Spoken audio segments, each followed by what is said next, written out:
Mainit na balita. Ito na nga, si Marcoleta magiging Senate President. Palakpakan! May nabubuo ng Duterte Block sa Senado. Ano ibig sabihin nito mga kababayan? Ibig sabihin nito, yung puwersa nila lumalakas sa loob ng Senado at maaring maghalal ng Senate President. Sa tingin ko dapat talagang palitan na po si Chis Escudero dahil alam nyo naman si Chis Escudero, the champagne guy of First Lady Lisa Marcos, di ba? Doon pa lang, kitang-kita mo na kung sino amo niya Dapat talaga matalino. Ibig sabihin, abogado. Sana. Kaya nga perfect dyan si Marcoleta Marcoleta or Cayetano has a bigger chance to be the Senate President. Ito na nga, si Marcoleta magiging Senate President. Palakpakan! Naku po, patindi. At si VP Sara Duterte ay naniniwala din na merong nanalo ang Duterte. Naku po. Matindi talaga ang mga bitawan na gaganap ngayon sa politika, no? Talagang mainit na mainit. Anyway, pag-usapan na po natin, simulan na kagad natin yan kasi ngayong daw panahon na ito ay may nabubuo ng Duterte Block. Palakpakan. Duterte Block sa Senado. Ano ibig sabihin nito mga kababayan? Ibig sabihin nito, yung puwersa nila lumalakas sa loob ng Senado at maaring maghalal ng Senate President. Maganda yan, di ba? Kasi alam nyo mga kababayan, ang Senate President po kasi marami hong papel yan, marami hong trabaho yan. Isa na nga daw po dyan ay yung pagbibigay ng chairmanship doon sa mga komite na maghihiring, didinig ng mga batas at kung ano-ano pa. So napaka-importante ng isang Senate President, 'di ba? Kasi doon halimbawa, i-assign si Marcoleta as chairman of this, chairman si ganito, 'di ba? Mas maganda pa kung si Marcoleta mismo yung Senate President. At meron pang iba na lumalabas na pangalan na pro-Duterte rin. Naku, kaya napakaganda ho talaga. Pakinggan ho natin itong balitan to Pakinggan natin at malaman ho natin kung ano ang mangyayari dito. Okay, pasok. Tila nagpopormahan na sa Kamara at Senado sa gitna ng posibleng pagpapalit ng liderato sa bagong Kongreso. Nasa frontline ng balitang yan si Mean Los Baños. 20th Congress, bagong Kongreso, bagong liderato, magpupulong ang Duterte Block ng Senado para pag-usapan kung kailangan bang magpalit ng Senate President at kung sinong iboboto nila. Ayon kay Senador Bato de la Rosa, hindi pwedeng ismulin ang Duterte Block. Bukod kasi kay Bato, nariyan sina Bongo, Robin Padilla, Rodante Marcoleta at Amy Marcos. Kamakailan lang, sinabi ni incoming Senator Tito Soto na meron ng ilang kumakausap sa kanya para maging Senate President ulit. Pero sabi ngayon ni Bato, baka hindi lang Escudero versus Soto ang naglalaman. Binanggit niya ang pangalan ni Senator Alan. Nako, ito patay tayo dyan. Malupit ito. Hindi, alam nyo, maganda rin na baka sabihin na naman iba, pro kayo, tano kayo. Bakit kayo? Diba sinabi nyo nun, pro Marcos kayo nangyari. Nga.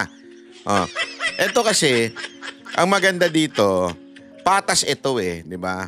Kita nyo naman nung tahimik siya, pero nung nagkaroon na ng masamang o kidnapping, yan nangyari kay PRRD. Ito ho ang unang senador na nagsalita. Bago pa po si Amy, nagsalita na po ito. At sinabi niya nga hindi dumaan sa due process.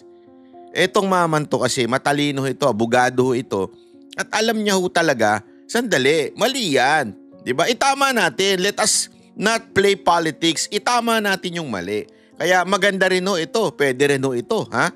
Kung hindi man si Marcoleta, pwedeng ito. Kasi ito, alam naman natin, katandem ni PRRD ito. Peter Cayetano at Senator Mig Zubiri.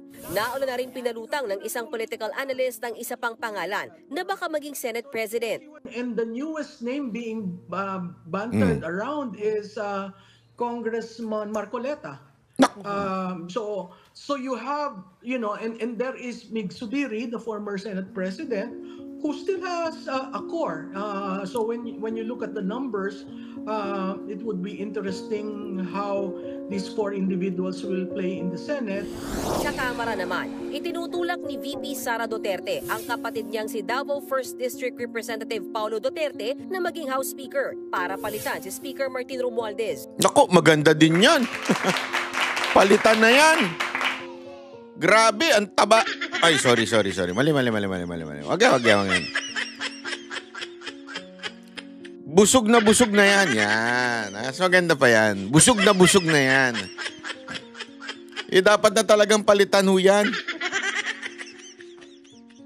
Hindi, alam mo mga kababayan, eto lang, baka akala nung iba, naku, napaka-imposibleng palitan yan. Ang dami po niyang, alam mo na, daming nakinabang dyan.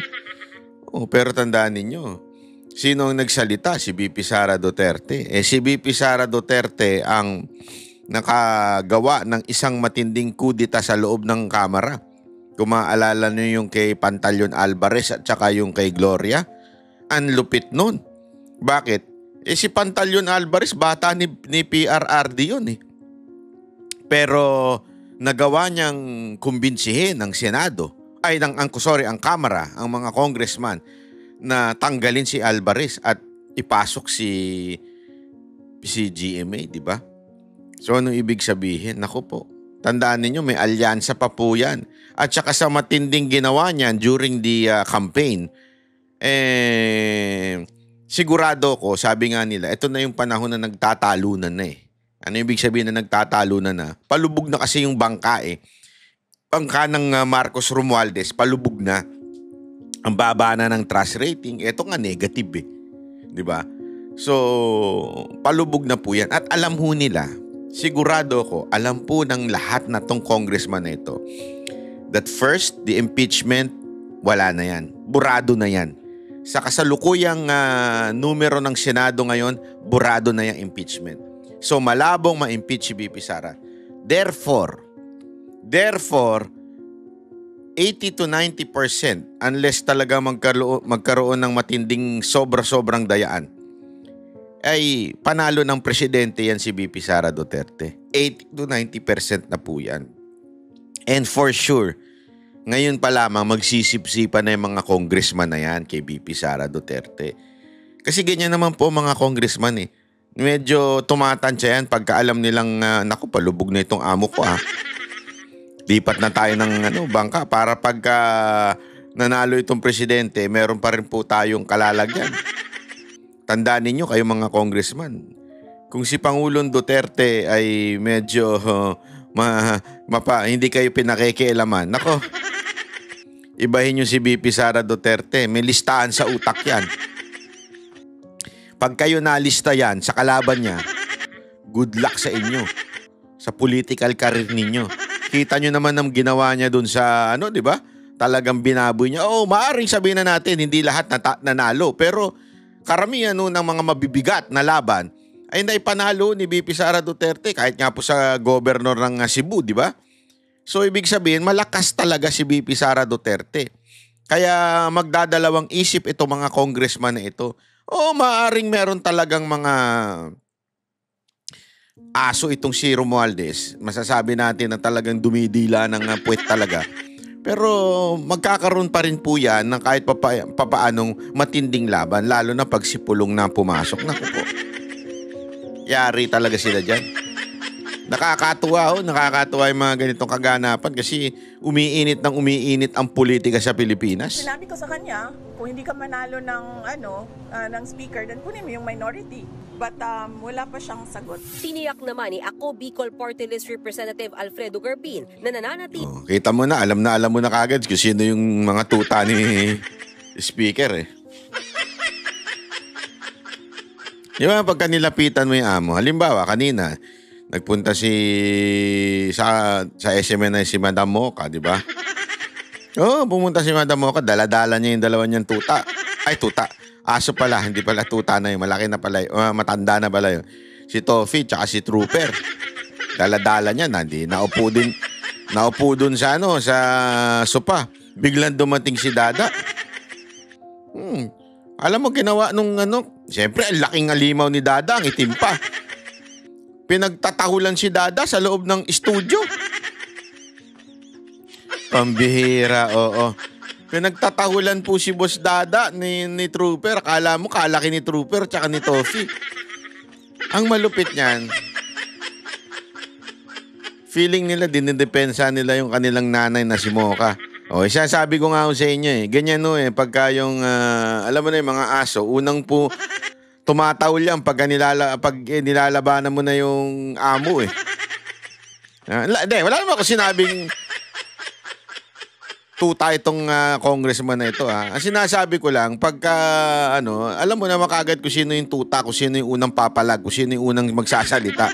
Ang suporta ng major party list groups kay Romualdez. Katunayan, may manifesto of support ng pinirmahan ang Naks naman, may manifesto of support na kagad. Wow! Gago!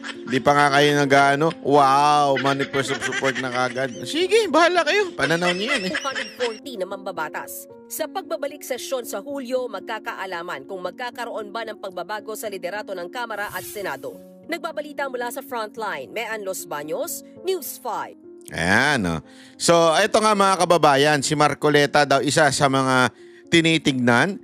Pwede rin si Cayetano, pwede rin daw si Zubiri, pero I don't think si Zubiri mananalo pa bilang Senate President. Pero among them, they will vote for the person I think they would consider, ito lang sa akin. Ako, gusto ko si Marcoleta. Definitely. I like Marcoleta to be the Senate President para matikas talaga, di ba? Ala Miriam Defensor Santiago. Ganon. Gusto ko talaga yon. But again, they would be compromised. Compromised in a sense that, syempre magbobotohan yan. Ang maaaring maging compromise pa nga niyan ngayon is si Cayetano. Bakit? Kasi kahit pa paano, si Cayetano, friendly with the pro-admin, friendly with the other people, and friendly with the Dutertes. Di ba? Alam natin yan. But, the thing is, okay din ang stand niya pagdating sa mga Duterte. Kita nyo naman, naging Vice President ni PRRD. Naging Secretary niya. As in, katiwala niya, katabi niya all throughout his term. Hindi bumitaw. And until to the kidnapping, unang nagsalita yan si Cayetano. Di ba? Ibig sabihin, maayos ang tayo niyan. Yung iba, ayaw dyan dahil nga kay Marcos. Ewan ko kung nagbago na utak ninyo mga tatanga-tanga kayo. Hindi, sa totoo lang, ang daming galit na galit dyan kay Cayetano dahil inaway nila yan si Cayetano noon. Kasi nga, ang nagkikiskisa dyan si Bongbong Marcos at saka si Cayetano. Nagsisi na ba kayo? Gago! Yung pinagtatanggol ninyo, yan ang kumidnap. Hindi, ayaw ko na sabihin. Yan ang dahilan kung bakit napunta sa dahig si PRRD. Tapos sino una nagtanggol? Si Cayetano. Ano ba ibig sabihin ng Senate President? Ano ba kapangyarihan ng Senate President? Ipaliwanag lang natin ng bahagya. Isa sa kapangyarihan ng Senate President, presiding officer sa Senate. Ibig sabihin, siya may hawak ng nagko-control ng Senate sessions. Siya nagdi-decide kung sino dapat magsalita during debates. Siya nagro-rule ng point of order. Yung point of order, shut up, ganon, parang ganon. Refer bills and resolution to appropriate committees. Ibig sabihin siya yung nagdi-decide. Kaya napaka-importante nito kung ano yung mga uunahing bills. Di ba? Kasi pwede niyang tenga So, siya kasi yung nag-refer ng bills and resolution to appropriate committees. Administrative head of the Senate. Oversee the Senate budget, personnel, internal policies, signs official documents and communications of the Senate. Yan. Line of succession to the President. Ibig sabihin, third in line to the President after the Vice President and the Speaker of the House. Ibig sabihin, dapat talaga matalino. Ibig sabihin, abogado. Sana. Kaya nga perfect dyan si Marcoleta May become acting President if the President and Vice President are both unable to serve under Article 7, Section 8 of the Constitution. Ibig sabihin po, mga kababayan, kung talagang medyo hindi nakakayanin ng dalawa, ito na hong Senate President ang papalit. Acting President ika nga. So, kaya nga hindi dapat natin ito, wag natin na dapat talagang sa tingin ko dapat talagang palitan na po si Chis Escudero dahil alam nyo naman, si Chis Escudero the champagne guy of First Lady Lisa Marcos, di ba? Doon pa lang, kitang-kita mo na kung sino amo niya eh. Akala ko si Hart. Yung pala si First Lady. Gago! Ito pa. Influential in legislative agenda. Ibig sabihin, can influence which bill are prioritized or fast-track. Naku, kaya napaka-importante ng Senate President. Di ba? Ako gusto ko talaga si Marcoleta para yariin yung unang-una, yung ano nila, yung anong tawag ba dito? Yung pagdating po dito sa COMELEC. Sana talaga ituloy mo Senator Marcoleta, ituloy mo yung sinasabi mong offshore account ni Comelec Garcia. Sabi kasi niya, sabi ni Marcoleta ito nasa balita po ito, meron daw si Comelec Garcia meron daw 2 offshore accounts in Cayman Island. So dapat dinggin mo 'yan. Aside from that, national influence seen as one of top powers. Yan na yan. Mga hindi na legal matter yan. So, ex-officio member of key committees sits on important Senate committees, sometimes with voting power. So, talaga makapangyarihan ng isang Senate President. And eto sa nangyayari, kita nyo naman, ilan na po sila. Actually, kung bibilangin mo, 9 na daw silang Duterte Block. That includes Bato, Robin, si Bongo, si Marcoleta, si Amy, at meron pang 4 na sinasabi. Siguro, hula ko dyan, yung bilyar. Okay, yung 2 bilyar. Cayetano, 8 yan. Ano pa? More or less siguro, sa tingin ko lang po, si Estrada. Pwede yan. Kasi, kaya nga, alam nyo, ang maganda nito, sana umeksena si VP Sara Duterte. Sana siya mismo ang kumausap sa mga senador. Diba? I mean, hindi siya mangialam. But remember, she's influential dahil siya po ay Vice President ng bayan. Diba? Vice President po ng Pilipinas. Plus, the political power of VP Sara Duterte ay malaking bagay. So, ibig sabihin po, pag siya po ay pumasok sa eksena na ito, ay sa tingin ko talagang mapapalitan ang Senate President. Di ba? Kasi marami dyan kaibigan ni VP Sara Duterte.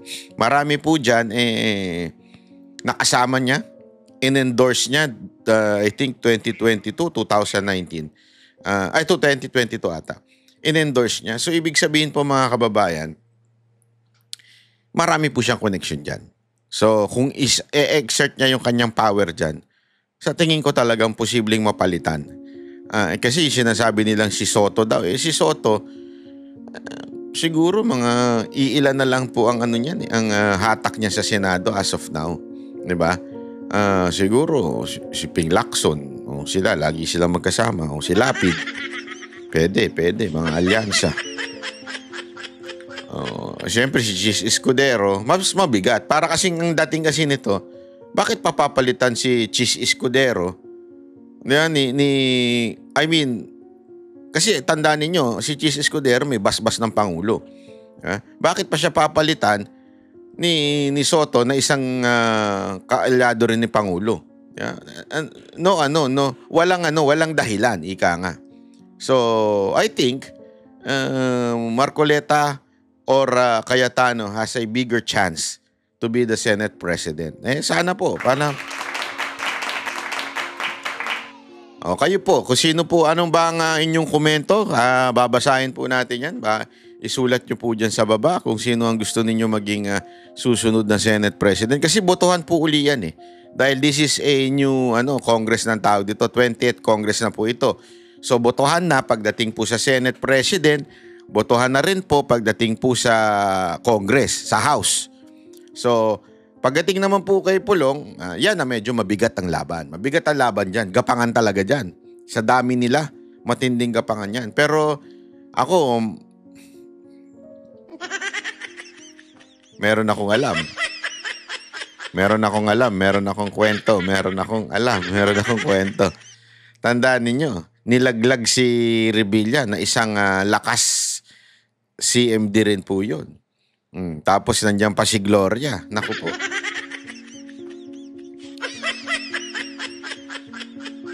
At tandaan ninyo, huwag niyong kakalimutan mga kababayan, yung revelasyon ni Tiangco. Yung revelasyon ni Tiangco, napakahalaga nito eh. Napakahalaga. Bakit? Hindi na fulfill. Yan kasi yung revelation ni Tiangco. According to him, may ipinangako si Romualdez na proyekto o allotment na kinukulit niya ngayon sa DBM or sa executive branch, particular na sa presidente. At ang sagot daw, di umano, sabi ni Tiangco, ang sagot daw ng presidente, wala kaming pinangakong ganyan. Ibig sabihin, na-scam kayo. Parang ganun ang dating eh. Yun ang sinabi ni Tiangco. According to the president, wala daw ipinangakong proyekto, di ba, or anything sa mga congressman. So, kung sino man yung nangako sa mga congressman na ito na pumirma na impeachment, wag na kayong mag-expect